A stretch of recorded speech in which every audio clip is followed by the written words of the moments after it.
Hello and welcome to our Gears of War 4 review. You've got myself, Apps, conducting the interview with Mr. Hall, who will be reviewing this latest entry into the famous franchise. Before we dive into Gears of War 4, Hall, let's set the scene, and we always set it the same with Gears. You Yeah, fucking love Gears, don't you? I do. I fucking love Gears. More than the average man, I would say. Really? So you think that's an above average like of this particular franchise? Yeah, I mean, Gears 1, when it came out, was revolutionary for me. I played it Ah, fucking loads. Um, I loved Gears 2 and Gears 3, played both of them to high shit. yeah. A lot of people thought that they tailed off after Gears 1, but I really enjoyed 2 and 3, and I thought 3 was probably my favorite, or certainly the one that I played the most, just purely because the online had moved on so much. Yeah. Judgment I played didn't really feel like it was in the same class as the others, as I think was the general consensus. But still enjoyed it, still played through it, still completed it. So yeah, I've certainly put the hours into the franchise. Put it that way. Yeah, so this has now been moved on. So there's a new development team that took over for Gears 4, and it's the Coalition.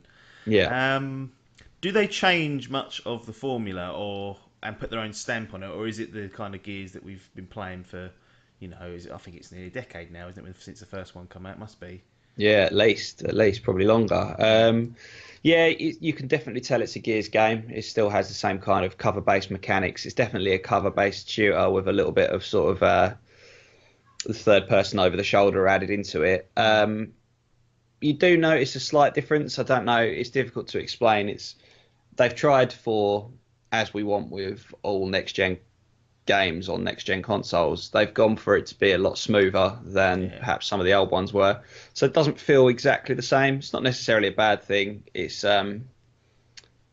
But yeah, it plays much like the previous Gears of War in the series. So it's definitely brings back a little bit of nostalgia after quite a long period out. I know we had the Ultimate Edition Yeah.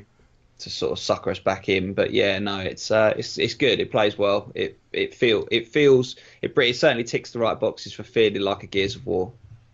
Excellent, excellent. The great thing about Gears, especially now, is there are three distinct modes that we can kind of just touch upon and cover the whole game off really. So you've got the campaign, you've got competitive multiplayer, and you've got horde mode.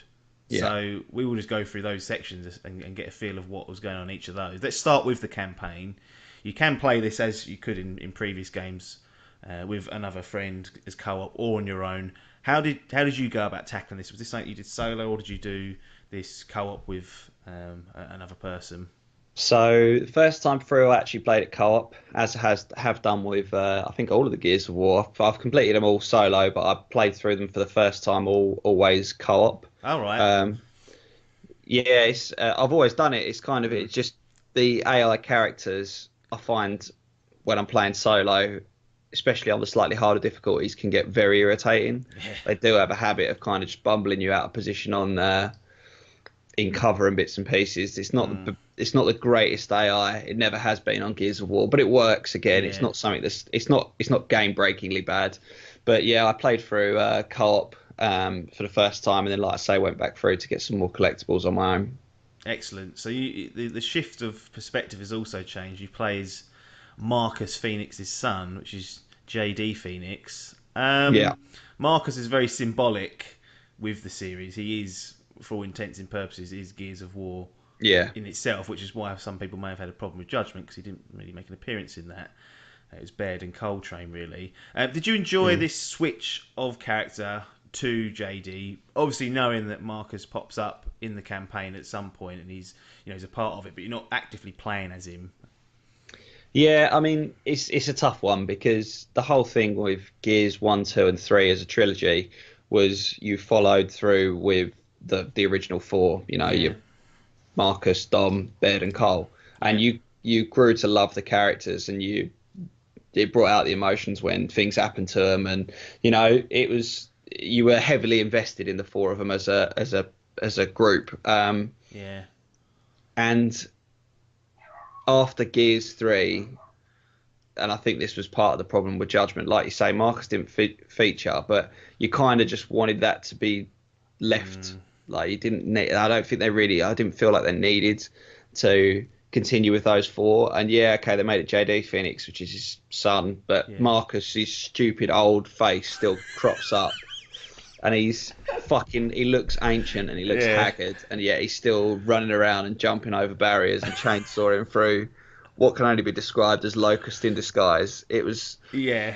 It's they've obviously not wanted to break the formula too much, so they've tried to keep as much of it true to the Gears as possible. But in reality, with a new developer, they could almost have done with a bit of a fresh start and take the storyline away from the Yeah. core four. Yeah. So in some ways, that for me, I mean, it's certainly not what I was. I was hoping for something a bit different. I was hoping that they would go off in a slightly different direction to it, be it in the future or in the past, one way or the other. Just Yeah. where it wasn't the core four. Yeah. And yeah, like I say, you just kind of see Marcus and you just think, oh, let him rest, let him have a break. He's Poor done. Leave it. fucker. Yeah, he doesn't need to be Yeah, wheeled out for fucking another. 200 years old. You know, he looks fucking dreadful. You, you touched on the enemies, which, like you said, can only be described as locusts in disguise, and I think they're called the swarm. Yeah, Um, that yeah, there's not a lot of.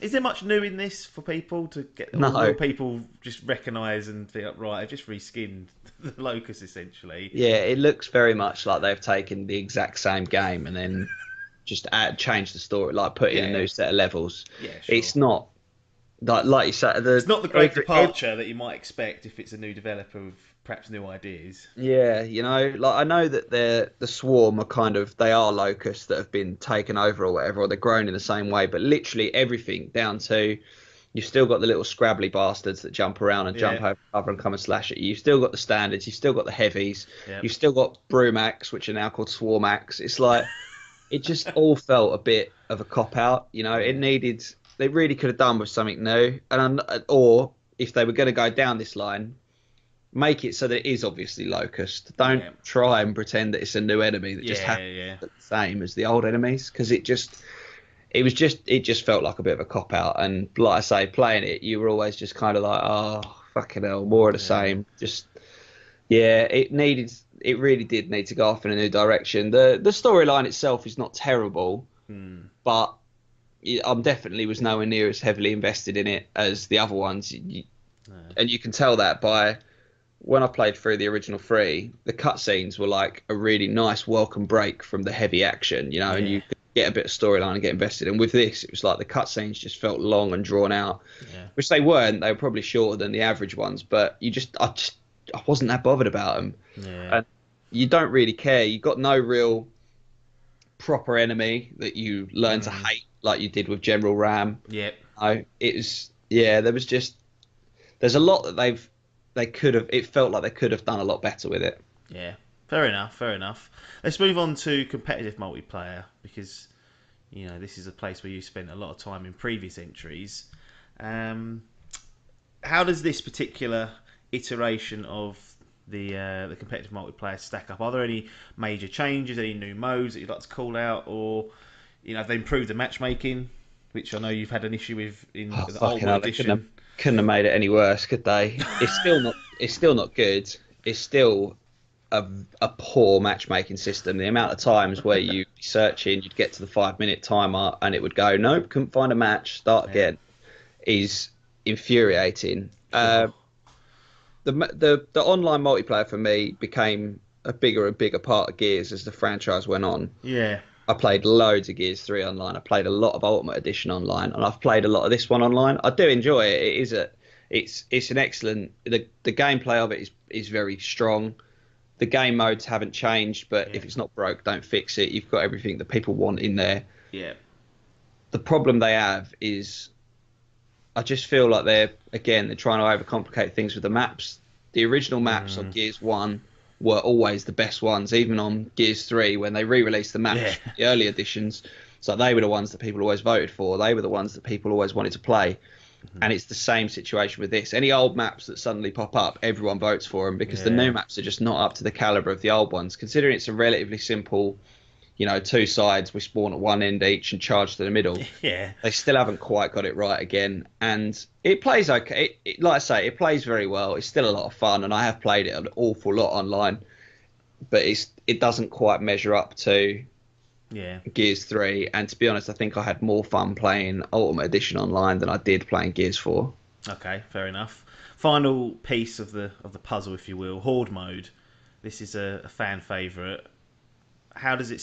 What's it like in this particular entry? I know we actually sat down for an evening to have a go at it, and to be honest, we weren't really trying, or we weren't putting much effort in, was we, to doing it? And then we got to a stage where I think it's like wave 42, and we couldn't get past it because we weren't tactically, playing it properly. Yeah. Um, did you go back and never try it after that, or was that kind of it? Was you kind of done with horde mode after that, thinking this is, this mode's had its run out in 2, 3, and now in 4? I'm not that interested in this.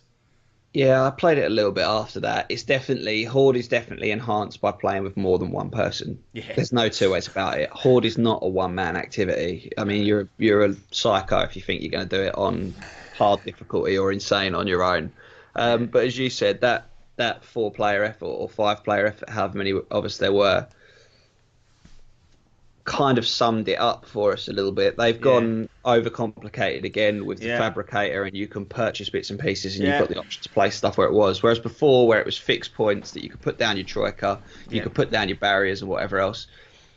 I know that people, and this is a Call of Duty syndrome again. Well, they've overcomplicated stuff. They've added too much in. It doesn't yeah, need all that. Horde needed to stay what it was. What they needed was variety of enemies yeah, and decent maps. And again, it falls down on both because we did, like you say, 42 odd waves, and wave one and wave 42 did not feel different other than volume of enemies. yeah, All it does is it just throws more shit at you. You know where stuff's going to spawn. You know where stuff appears. You know what enemies you've got coming at you. Yeah, yeah, okay, you have the boss waves every 10 waves or whatever, which are a welcome break, but it's I know it maybe always used to be like that, and I've just got my eyes have glazed over with nostalgia, yeah, and I've got this, but with Gears 3 especially, we spend hours on that just ploughing through 50 mm, waves quite happily. yeah. This I can't ever see myself playing The full 50. horde mode again. It's just monotonous, and it just got Yeah, very boring very quickly. And like you say, that showed in how we were playing it in the end. We were all running about with shotguns and chainsaws. It was a fight to get kills rather than anything else. And the collecting power for the fabricator, so you could buy more stuff. yeah, It's not needed. You're gonna if you kill stuff, you get to buy more stuff. It's quite simple. That's the way it should have stayed. You shouldn't need to run over and collect stuff off of corpses or whatever else. It just made the whole thing more confusing than it needed to be. And yeah, I mean, maybe we have really scarred it by playing that one time where none of us were really up for it. We kind of went in, yeah, but yeah, it didn't sell it for me, to be honest. The only thing that I would say that was good about it is the fact that we could do the cross-platform, and some yeah, people were playing on PC and yeah, some were playing on Xbox. yeah, yeah. That was because But I was on otherwise, PC. Yeah, that was a yeah, that's a good point. But yeah, I think that really did sum up horde mode. I think although when we was talking about it beforehand, we was all kind of geared up and wanted to do it. By the time we started getting in there and doing it, I think by wave 15 we were a bit like, right, yeah. what are we doing here? Is What's this going gonna? on here? Yeah, Yeah, it wasn't really what we was after, but that's a bit of a shame. Let's get to the formalities then. okay. Gears of War 4. Should you buy it or should you bin it? Hmm, tough one. I would say less than 20 quid, buy it. Well, More than that, this is now June of 2017, so it yeah, should be at that price. it should be. I Yeah. can't. I wouldn't recommend someone paying more than 20 quid for it. So we're going to give it, yeah, okay, that's fine. So we'll give it a buy it, and then I guess your official grading would be, It's got to be probably a bronze. yeah, that's all it can be. Um, Disappointing. Disappointing. But if you're a fan of Gears or a fan of action games and you like the formula, there's still something there for you. Absolutely. And the timeline we are now, when we're reviewing this, not far from a year away from its release, you will find it at £20 or less and cheaper. It just won't be selling for the full price. So I think we can confidently say buy it bronze if the Gears strokes your boat, I guess. So Yeah, that's not the I right think that's phrase, but fair. we'll end it on that. Well, anyway, Mr. Hall, thanks for joining us for this particular entry and No particular worries. review. And everyone else, thanks for your time. and ta-da.